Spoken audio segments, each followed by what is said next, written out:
Eu quero ir um pouco mais adiante dessas reflexões que a gente tem feito em Efésios. Eu disse para vocês já várias vezes e repito que o eixo da carta aos Efésios é o capítulo 2, versos 8 a 10, em que Paulo diz: nós fomos salvos pela graça para que sejamos graça de Deus para os outros. Não é exatamente com essa palavra, com essas palavras que ele diz, mas a ideia é essa. Ele diz: pela graça vocês são salvos por meio da fé. Isso não vem de vocês, é uma dádiva de Deus, é graça de Deus. Ninguém pode se salvar por si mesmo, mas depois que vocês estão salvos pela graça, Ele quis salvar vocês para vocês fazerem coisas boas para os outros. Ou, em outras palavras, para que vocês sejam uma extensão dessa graça para os outros. Então, esse é o eixo de Efésios, em cima de tudo isso que gira o que Paulo fala antes e o que Paulo fala depois. O que Paulo fala antes está aprofundando essa ideia da salvação pela graça. O que Paulo fala depois está aplicando de maneira prática como é que a gente é graça para os outros. Mas que isso está na grande prioridade de Deus para a gente. A prioridade de Deus para a gente não é o que Ele preparou para depois da morte. A prioridade de Deus para a gente é o que Ele preparou para antes da morte, para vivermos aqui. Então, o grande objetivo de Deus, em primeiro lugar, é trabalhar com você aqui, na sua vida. O que Ele vai fazer através de você e o que você vai ser aqui. O resto está em segundo plano, inclusive são coisas que a gente não pode controlar, não entende, não consegue explicar. O que a gente entende, sabe, é o que está aqui, é o que vemos, é com o que lidamos. É o elemento concreto, material, é para isso aqui que somos salvos em primeiro lugar. Para o que vivemos aqui, para o que vamos fazer aqui.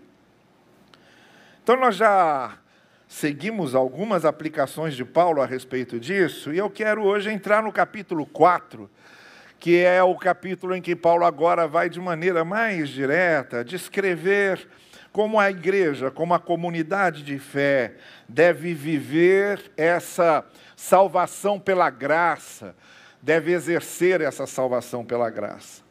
E há três coisas que eu quero destacar nesse capítulo 4. Quando Paulo fala da unidade, quando ele diz que nós somos um só corpo, temos um só espírito, temos uma só esperança. Bom, ele está falando dessa unidade, mas lá ele está dizendo como a gente deve fazer isso. Vocês devem se esforçar para preservar essa unidade. E ele vai dizer que preservamos isso com as virtudes que temos. Ele diz: por isso vocês devem ter humildade, mansidão, paciência, suportar-se uns aos outros. Então há uma unidade que vocês precisam preservar, e essa unidade a gente preserva no exercício das virtudes. A segunda coisa que ele fala é que, para além dessa unidade, nós temos uma diversidade.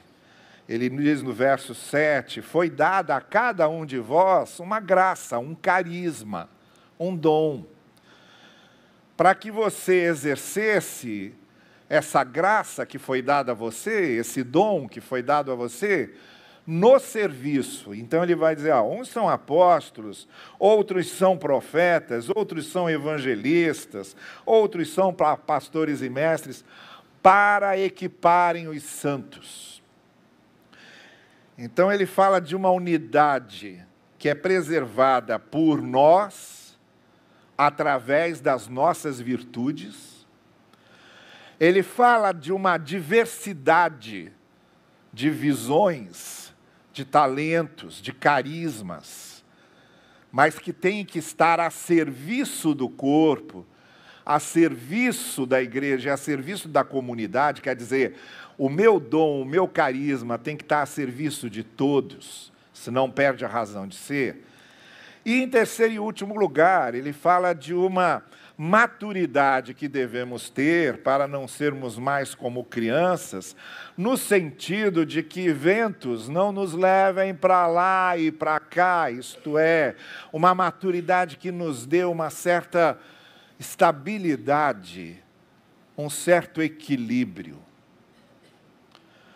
Então são essas três questões que nesses versos de 1 a 16, o apóstolo Paulo está tratando aqui, como consequência de sermos salvos pela graça.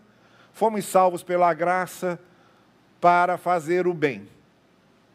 Fomos salvos pela graça para fazer o que é bom, para fazermos boas obras. Ponto. Não se discute isso.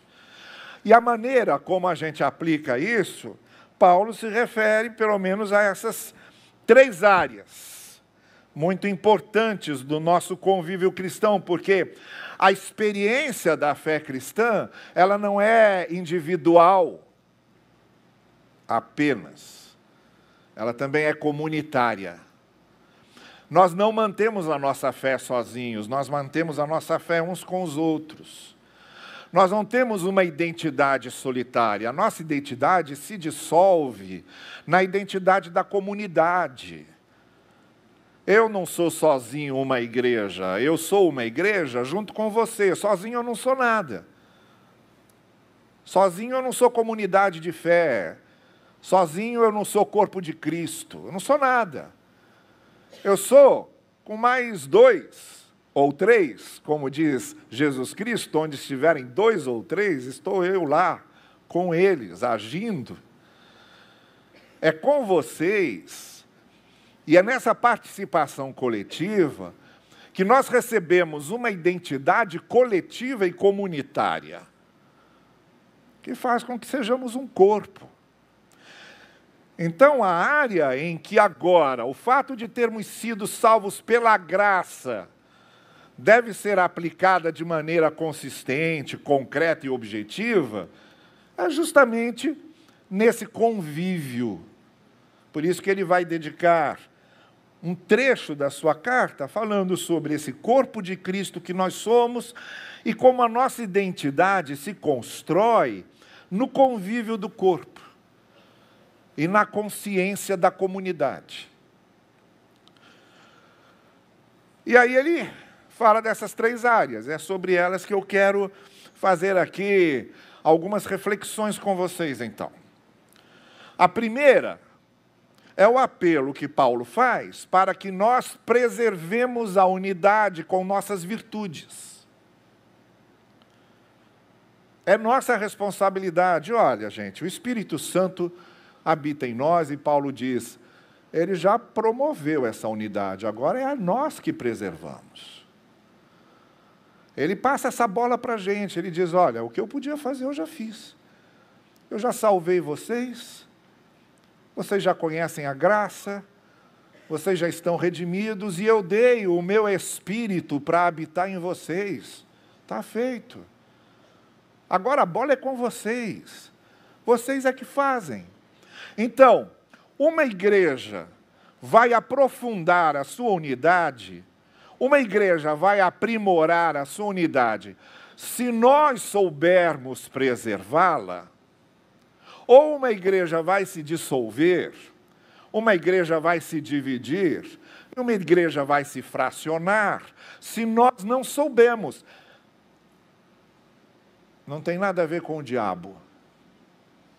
Tem a ver comigo, tem a ver com você. E não tem nada a ver com Deus. Tem a ver comigo e tem a ver com você. O que Paulo diz lá é o seguinte, olha, sejam humildes, sejam mansos, suportem-se uns aos outros. Usem essas virtudes para conviver. E quanto mais vocês usarem essas virtudes para conviver, mais vocês estão fortalecendo os elos. A responsabilidade é de vocês. O outro lado da moeda também é verdadeiro. Se em vez de humildes nós formos arrogantes, se em vez de pacificadores fomos incendiadores, se em vez de ter compaixão somos implacáveis, se em vez de estender a mão pisamos em cima, se em vez de trazer para perto expulsamos para longe, a gente está dividindo o corpo. É a gente que escolhe o que nós vamos fazer. Ninguém me diga que uma igreja se separou, se dividiu por causa do diabo. Ninguém me diga isso. Se separou, se dividiu por causa do ser humano. Do que o ser humano, que conheceu o Evangelho, que conheceu a graça, não conseguiu fazer. A responsabilidade é nossa. Ninguém diga que está vivendo um conflito em família por causa do destino, por causa do DNA, por causa dos genes familiares. Não, a responsabilidade é nossa. Porque nós optamos por não fazer certas coisas e optamos por fazer outras. E, em vez de promover a unidade da família, a comunhão da família, nós a dilaceramos, nós a dividimos, nós a fracionamos. A responsabilidade é nossa, Paulo está dizendo. Preservem os laços, Paulo diz. É com vocês, Efésios, que eu estou falando.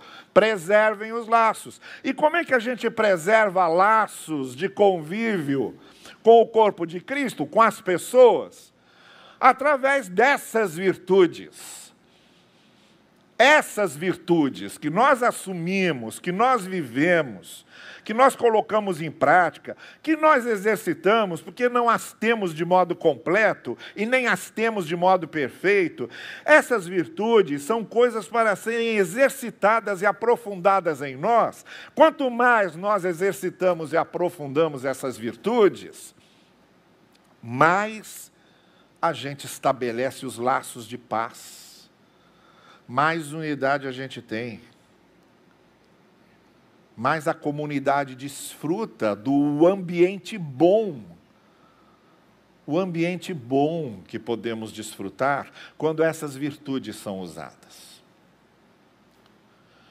São 11h27 já, e eu tenho tanta coisa para dizer. São 11h27 já. 10h27. E tenho tanta coisa para dizer. Mas vamos lá, vamos tentar se eu consigo. Eu ainda vou conseguir ter tempo para pregar aqui. Ainda consigo. A segunda coisa que acontece, além de sermos chamados a preservar a unidade, é a diversidade de dons que temos. Paulo diz, a gente recebe talentos, dons, visões diferentes de Deus. Cada um tem a sua área. Agora, tudo isso tem que estar a serviço do corpo, a serviço do reino. Tudo isso tem que estar a serviço da comunidade. Deixa eu dizer uma coisa para você sobre dons. Tem 3 características, os dons do Espírito.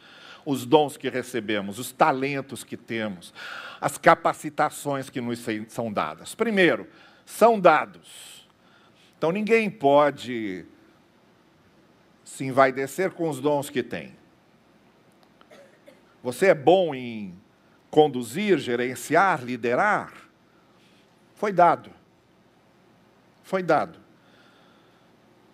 Você é bom em prestar socorro? Aconselhar, fazer a pessoa se sentir acolhida, foi dado. Então, o dom é dado. Ninguém se vangloria do dom porque é dado, não merecíamos e foi dado. Por isso que é carisma, caris, é graça no grego. Carisma é o dom que vem da graça, é o que é dado pela graça. Graça é imerecida. A segunda coisa, tem que estar a serviço. Paulo diz lá no verso 7 e depois no verso 11... Deus separou isso, deu uns para isso, aquilo e aquilo outro, etc., para equipar os santos, para servirmos uns aos outros com nossos dons. Então tem que estar a serviço. Dons embutidos é a parábola dos talentos. Dom embutido, dom guardado, dom que não é usado para o bem da comunidade, não serve para nada. Tem que estar a serviço da comunidade. E a terceira coisa sobre dons, eles são transitórios.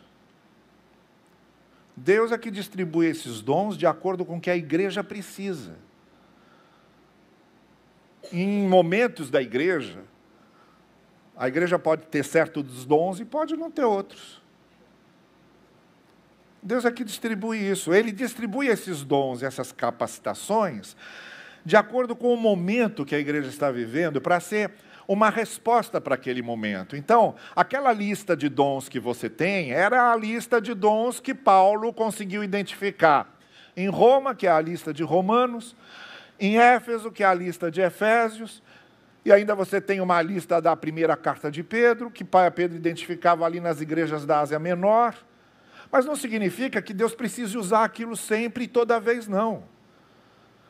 Deus vai distribuir dons de acordo com o que a igreja precisa. Isso é uma coisa dinâmica. O dom é transitório, no sentido de que há momentos na história da igreja em que Deus distribui certos dons que vão ser resposta mais imediata para aquilo que a igreja está vivendo. Há momentos que aqueles dons são desnecessários e Deus distribui outros. Então não somos nós que escolhemos isso. Paulo diz, Deus é que dá, de acordo com a sabedoria dele, com o plano dele, com o projeto dele. Agora, o que é preciso é termos essa consciência de que está sempre a serviço. Os nossos dons têm que estar sempre a serviço da comunidade, para o bem e para o crescimento da comunidade. E a terceira coisa, então a gente tem uma responsabilidade de preservarmos os laços através das nossas virtudes.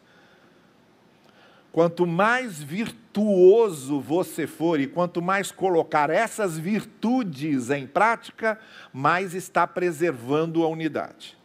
Quanto menos, menos está.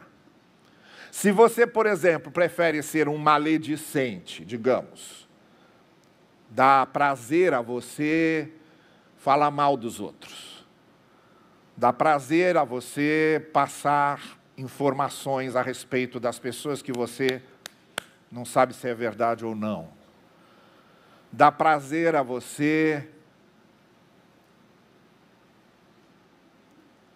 desmoralizar pessoas. Isso é uma não virtude que vai contribuir para uma não unidade. Então, a gente contribui para a comunhão da comunidade de fé através das virtudes.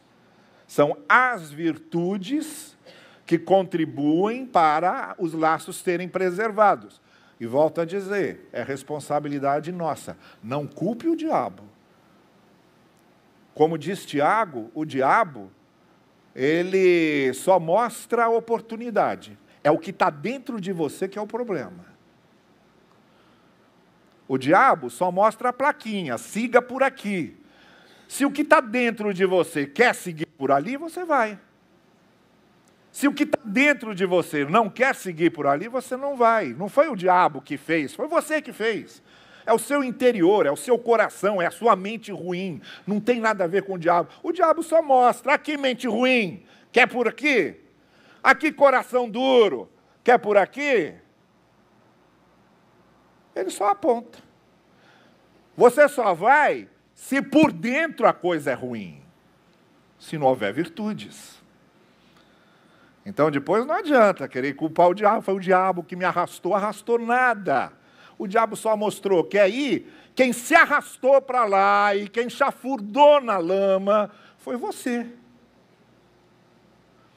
Então Paulo está dizendo, nós preservamos a unidade do corpo com as nossas virtudes. A segunda coisa é que temos essa diversidade de dons que estão sempre a serviço do corpo, da igreja. E a terceira coisa que Paulo diz, nós desenvolvemos em nós, também é responsabilidade nossa, amadurecermos a nossa fé. Por que é responsabilidade nossa? Porque a gente amadurece a fé quanto mais conhecemos a Escritura, quanto mais conhecemos a Escritura bem interpretada. Não é essa brincadeira que fazem com a Escritura, não. Quanto mais conhecemos a Escritura, quanto mais mantemos nossa comunhão com Deus, quanto mais deixamos que o Espírito de Deus vá modelando o nosso caráter e trabalhando conosco, isso é ir amadurecendo. E Paulo diz, olha, o ideal é que vocês tenham essa maturidade que vem de Cristo, tendo Cristo como referência, Ele como referência, para que vocês não sejam mais jogados por esses ventos que vão, aí joga para cá, o barco vai. O que Paulo diz é que o sinal da maturidade é esse equilíbrio, essa estabilidade. E aí, a partir do ponto de vista desse equilíbrio, dessa estabilidade, você vê o mundo, você vê a vida, você vê os outros. Quanto mais maduro na fé você é, mais olhos maduros você tem. Quanto mais maduro na fé você é, mais sentimentos maduros você tem. Quanto mais maduro na fé você é, mais emoções maduras você tem, porque a coisa é trabalhada no todo. E essa maturidade é imprescindível para que nós sejamos discípulos de Jesus que sabem ver, que sabem reagir e que sabem fazer isso que Paulo diz, manter a unidade e servir o corpo. Essa maturidade é extremamente necessária. Eu vou dar só um exemplo sobre a questão da maturidade, que é você conseguir manter o equilíbrio nos ventos da ansiedade, por exemplo.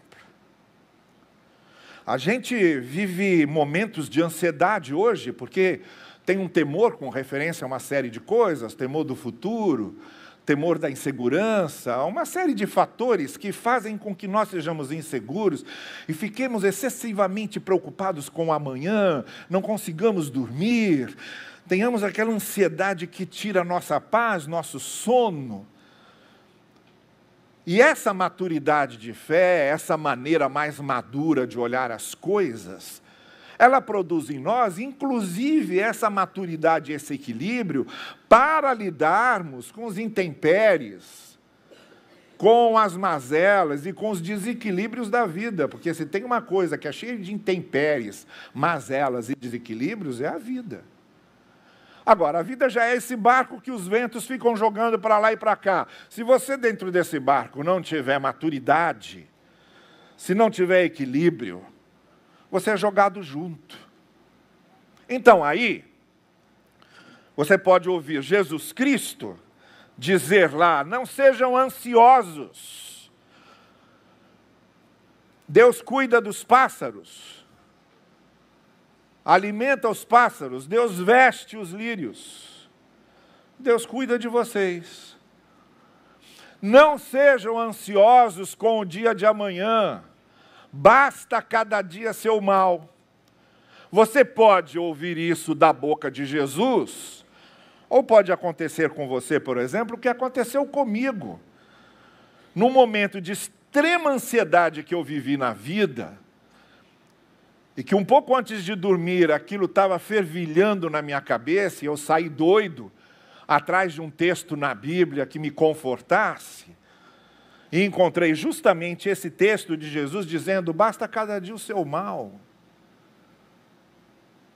Olha, quem é que podia imaginar, vejam como a vida não tem controle, quem é que podia imaginar que um avião que cai inteiro em cima de um edifício explode daquele jeito que explodiu, sai um passageiro andando?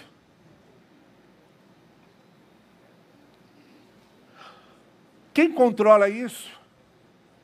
Eu não estou falando de cristão, não. O cara é indiano, ele não crê em Deus, não é? Ele crê em vários deuses. O hindu crê em 30 mil deuses. Não sei qual é o dele. Estou falando de cristão, não. Estou falando de um homem, um ser humano, que nem é da nossa cultura religiosa, nem é da cultura ocidental, nem recebeu a herança judaico-cristã que recebemos, saiu andando. E que deve estar se perguntando agora, e agora? Como é que eu entendo isso? E que deve estar valorizando muito mais a sua vida. E com certeza ele vai ser muito mais útil agora, e vai valorizar muito mais coisas do que valorizava antes. Quem pode controlar isso? Quem pode controlar isso? Quem pode controlar o que aconteceu com Marluce e Elias essa semana? Estacionaram o carro, foram lá para dentro, resolver umas coisas, com meia hora lá o carro estacionado. Quando voltaram, viram que tinha um celular em cima do carro. Aí o Elias Bocai falou para a Marluce assim: vamos telefonar para aqui alguma coisa para ver de quem é esse celular. Aí eles ligaram para o número que aparecia ali, aí atendeu uma voz feminina, a Marluce começou a dizer: olha, a gente achou seu celular, do outro lado a voz falou: mãe? Era a Vanessa. Filha, a Vanessa deixou o celular dela em cima da capota do carro do Elias. O Elias saiu de casa com o carro, foi para Taquari, estacionou, ficou meia hora dentro do prédio, voltou e o celular estava lá. Quem é que controla isso? Então, o que adianta agora? Podia ter perdido. Você já perdeu seu celular, com certeza. Você já perdeu seu celular? Eu fiquei um tempão procurando o meu. Uma vez estava dentro da geladeira. Que o maluco aqui deixou dentro da geladeira. Esqueceu lá dentro. Você já perdeu. Com certeza você já foi roubado. Com certeza já roubaram seu celular. Com certeza roubaram seu carro. Quem é que controla isso? E a gente vai morrer de ansiedade? O que a gente precisa é desse espírito maduro e equilibrado, porque a gente não tem controle sobre nada. E tem que conviver com essas intempéries da vida. Então você pode ouvir lá Jesus falando isso, como eu ouvi, muito ansioso, coração muito atribulado, e de repente eu dou de cara com Jesus no Sermão do Monte, falando isso: não sejam ansiosos com o dia de amanhã, basta cada dia o seu mal. E aí depois eu comecei a folhear um livro de poemas do Fernando Pessoa e encontrei isso aqui, que completava perfeitamente o que Jesus tinha dito. Um poeta português do século passado, e que disse o seguinte: para além da curva da estrada, talvez haja um poço, talvez um castelo, e talvez apenas a continuação da estrada. Não sei, nem pergunto. Enquanto vou na estrada antes da curva, só olho para a estrada antes da curva, porque não posso ver senão a estrada antes da curva. De nada me serviria estar olhando para o outro lado e para aquilo que não vejo. Importemo-nos apenas com o lugar onde estamos. Há beleza bastante em estar aqui e não noutra parte qualquer. Se há alguém para além da curva da estrada, esses que se preocupem com o que há para além da curva da estrada. Essa é que é a estrada para eles. Se nós tivermos de chegar lá, quando lá chegarmos, saberemos Por ora, só sabemos que lá não estamos. Aqui há só a estrada antes da curva. E antes da curva, há a estrada sem curva nenhuma. Não sejam ansiosos com o dia de amanhã. Basta cada dia o seu mal. Essa maturidade de coração e de espírito. A graça de Deus está trabalhando em nós. Usemos nossas virtudes para promover a unidade da igreja. Usemos nossos dons diversos para servir a igreja. E sejamos maduros para enfrentar e encarar tudo aquilo que não podemos controlar. E que o Senhor nisso nos abençoe. Amém.